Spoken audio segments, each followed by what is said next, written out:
Well, we looked at one stock car. This car is another car that appears to totally be stock and all restored back the way it originally was. I don't think it's a Survivor. It looks really too nice to have made it this long as a Survivor. Why don't you tell us a little bit about it? What's your name? My name's Dan Demetris. I've had the car for 28 years. Me and my dad restored it about 2 years ago. Everything is original on it. It has the original engine and trans. All paint, interior is all new. Well, it's gorgeous. I mean, Frank's getting a shot now of the engine compartment and different parts of the car, but this is really neat. Frank, up here on the dash, why don't you take a look? We're going to talk about what that thing is up on the dash just for a second. That's pretty unusual. I asked to see if I knew what it was. I was right, but I wasn't totally sure. That's called an Autotronic Eye. In its day, it was a $48 option, which was a lot of money for a Chevy owner back then. Very rare for Chevy, typically on Cadillacs and Buicks. Now, you told me that there's another description of what that is, depending on what description you're looking for. Go ahead, tell us the other popular description of what that is. Well, I've heard that it's a good-looking girl detector, and it takes pictures as you walk by. That wouldn't be hard to believe. This is really a great-looking car. Now, is it restored back? Was this the original color, the original paint combination? Everything's original except for the bottom color. It was black and white originally, and I opted for the red and white. This is a fantastic looking color, and it goes great with that color interior. The interior is exactly the way it was from day one. It's a reproduction of what was in there. Now, people that look at this car, they see the top molding around where the glass would normally close in. Why don't you tell us a little bit about that up by the roof line? The flippers, when you open the door, flip up, and then when you close the door, they flip back down. Finish out the chrome look. That was pretty innovative for back then as well. Yeah, there's, I think 55 through 57 is the only years that have it, only on the hard tops. And this is a 57, correct? 57, two-door hardtop, correct. This is a great-looking car. They made some of these with fuel injection and different 4-barrel, 2-barrel. It was the first year for fuel injection. It was the first year for 283. The fuel injection model was 283 horse. Did they make these with disc brakes? No. Four-wheel drum, that was the best you got back then. You could get power brakes, four-wheel drum on bi-ply tires. So they didn't stop real well. Thank you very much for bringing it out. It's a great-looking car. Thanks for talking to us today. Thank you. Hi, welcome back. I'm standing here now with the president of the club, with the president of Yesterday Chevrolet. This is the host club for this event. Why don't you tell us your name, tell us where you're from, and a little bit about the club. I'm Mike Wills. I'm from Middletown, and the car club's been around. It's our 17th year here at Fox Run. We started out on the other side. Now we're over here because we got too big, and we hope to keep it going. Yeah, this has been a cruise night that's been here for a long time. I mean, it's as long as I can remember. I used to live down this way, and we've moved up to Pike Creek, but this has been here for a long time. Yeah, we try to keep it going. Like I said, we've had our ups and downs with members, and right now we're looking for some members. There's no dues or anything. All we need is to volunteer to help at night. Is there a website or something they can go to, or an email address that they can get some more information about the club? We don't really have a website right yet. We're working on it. All right. Well, the third Saturday of every month is when we're going to be down here at Fox Run Shopping Center. Stop down, talk to Mike. Yep. Thank you. I'm horrible with names. Talk to Mike. Look for Mike. He'll be usually up by the DJ booth, and talk to him about joining the club. Yeah, we need your support. Like I say, help buy 50/50s. That keeps us going. That helps pay for our DJ and everything. And everybody, thanks for coming out. We really enjoy your company. Hey, thank you very much for talking to us. Thanks for hosting this event. We really appreciate it. No problem. Hi, if you're just joining us, I'm getting ready to go to jail. No, I'm just kidding.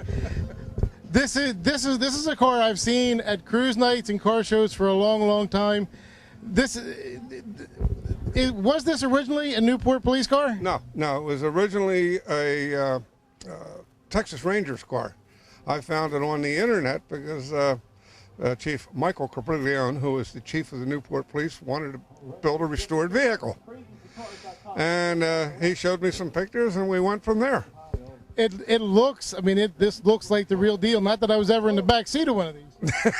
You'll be surprised the amount of people that want to get their pictures taken in the back seat, handcuffed, smiling.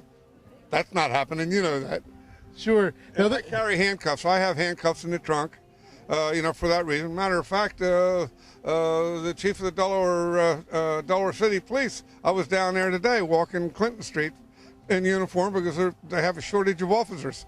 now, you were telling us earlier that you're actually not a Newport police officer. No. You just No, I'm not. No, I'm not a sworn police officer. I'm a community member. I wear this uniform, which is a 1970 Chiefs outfit. And of course, I put a little bit of the jazz on it to make it look a little nicer. I'm authorized to wear it. I'm also authorized to carry my piece.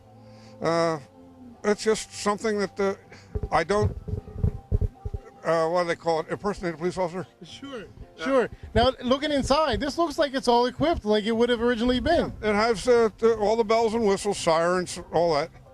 That's fantastic. And this is, And the radar works. the radar does work. I'll be careful when I'm leaving out of here. I don't write a ticket, but I got a book of tickets. Although I don't think my Hummer would even break the speed limit if I tried to. That I don't know, but I know that this thing here with the power plant that's under the hood, she runs right decent. Yeah, this was back before the days of the slow cars. This was back in the day when these things would really get out and chase. Oh, it's a 1970 with a 383. Oh, it doesn't get any better than that. It's like driving a high-performance couch. Absolutely.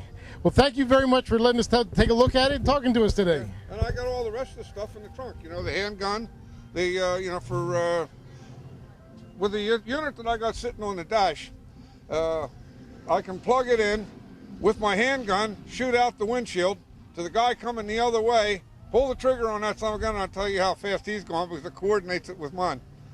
Well, that's fantastic. Now, you said you've got there's a bunch of stuff in the trunk that's all outfitted in the trunk. Let's take a look at that too. I see you've got the antenna on here. This is all set up. I got a bunch of see this sign here? That was given to me by the chief of the Selbyville Police because I've been talking about his Hemi. Yeah, the new ones actually do have a Hemi inside. Yeah, they got plenty of go, but no whoa. What would be the break? So look, what we got everything back from back in the day. This is what the handgun, the handheld that you use for the radar. This is your window unit that hangs in the window that gets your radar as you're either coming or going, whichever way it's aimed. But this unit here, let me get it out of here. That's the unit there. I can plug it in, but there's nothing moving fast enough here for you to see it. Now that was the good old. Typical run out will give it right here if it was plugged in. Now that was the good old days back before radar and all that. I mean, before laser. Before laser, yeah. That definitely. And these are a lot of fun. Old police cars are fun because the same with the guy that are driving the Pontiacs and the Fords and you name it. The police also need to be remembered. Absolutely. If you're gonna have the bandit, you gotta have Smokey to go with Smokey and the Bandit. Now, I'm very proud to say that I'm a charter member of the Delaware Antique Police Car Association. And it's an association of a bunch of guys that are either retired police officers, active police officers, or civilians like me that have an interest in preserving the right and the love of being a police officer. While we're talking about that organization, there's a guy local. He's actually going to be on our show as a tech editor in the next couple weeks. His name's Frank Adkins. Frank actually works on a lot of the local police cars, a lot of the restored cars, and he's going to be working on some and probably showing us some of that over the winter when the cruise nights local aren't going on anymore. Again, thank you very much for bringing it out and talking to us. It's been my pleasure. We're always at a car show near you. Thanks.